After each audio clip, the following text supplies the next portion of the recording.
Music, though, has always been a controversial issue, but it is a blessing to the Lord when done correctly. It is a curse when done incorrectly. Let me tell you, when we talk about spirit and truth, we need to have the Spirit of God in it, but there's some people with the Spirit of God who need to leave music alone. Bad music is worse than no music. There is an opportunity in the service for everyone to participate. It's called congregational singing. But don't think that God has called you to be a singer when you are tone deaf. That's not your gift. There are those who are gifted in music, who have been given leadership abilities. I look in the scriptures and I discover that according to Nehemiah, the 13th chapter, they were actually paid from the tithe. Listen to this, listen to this, listen to this. Nehemiah 13. He says, Lord, remember I did this. They had stopped receiving tithe and offering. They had put somebody named Tobiah to live in the storehouse. God, it was wrong because the priest and the musicians and the doorkeepers, those who labored for the temple, had to go out and work in the fields because they only could give spare time to the work of the Lord. And after a long day's work, they had to try to come into a choir rehearsal and give their best to the master. And it wasn't working. So I took Tobiah's stuff and I kicked it out. I told the people, return the tithe and the offering, and now they're getting paid. Who's getting paid? The preachers, the singers, and the doorkeepers. I don't know, but there must be a verse I've not yet read where there's something spiritual about dogging our own people.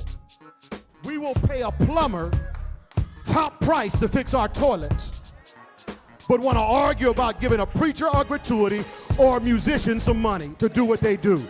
Let me tell you something. Let me tell you something. Rethink that thing. Why? Oh, I got to run. Why? Why? Why rethink it? Stop and think for a moment. Malachi chapter 1. Write that one down. Malachi 1.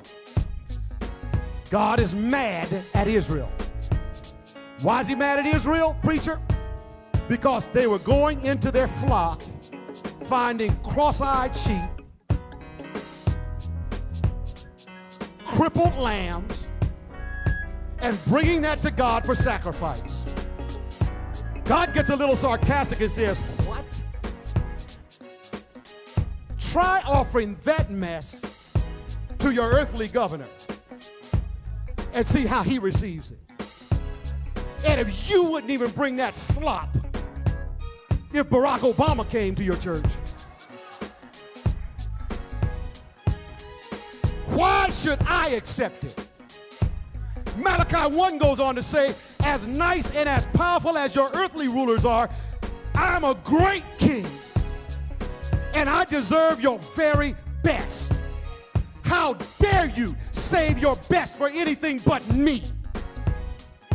So what is it that's happening when we require musicians to go and work at Walmart for 8 hours a day? And then they're supposed to come at the end of a workday, set their family aside, and spend their spare time working with a choir and planning the music program of a church.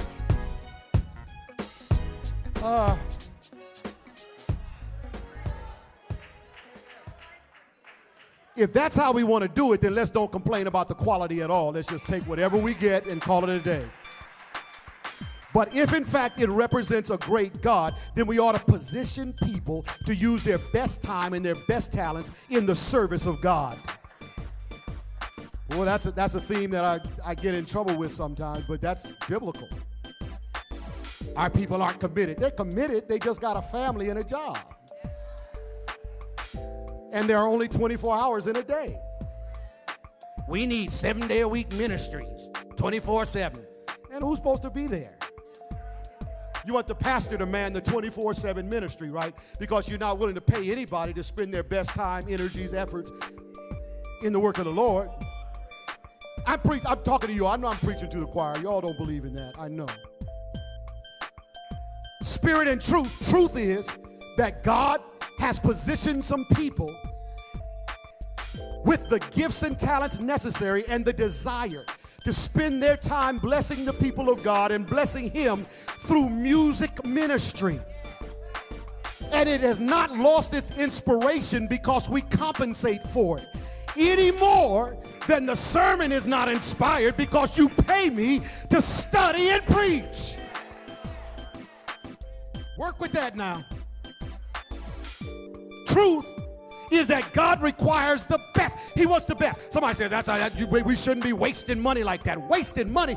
Do you know that there is only one time in Scripture where God determined the liturgy for all of His people? It's called the sanctuary service. Do you not know that God spent so much money on that service that you can't calculate its worth? Even the high priest wore a vesture that was worth a king's ransom.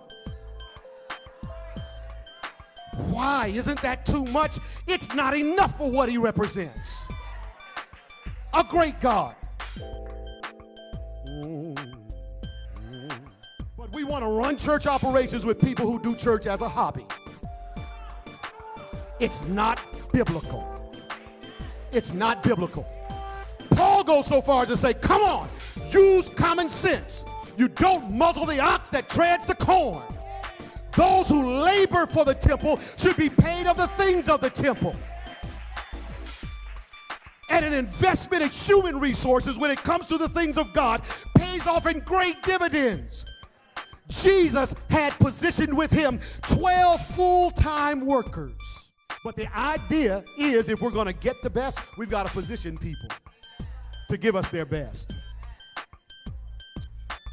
What else? What else is truth? What else is truth?